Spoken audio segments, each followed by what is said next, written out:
ครับสวัสดีสบายดีจ้ะทุกคนตอนนี้ก็มาขอกระพรอีกแล้วนะคะเนาะอยู่หน้าด่านปากแซงเลยจ้ะเด้อเดี๋ยวให้เบิ่งบรรยากาศเนาะเบิ่งบรรยากาศแม่น้ำโขงอันนั้นคืออยู่เหนือจ้ะทุกคนก็จะเห็นชายหาด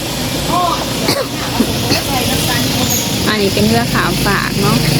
มาถาหับเอาลูกชายกับแม่ย่าคนละฝั่งนั้นก็จะเป็นฝั่งลาวจ้ะ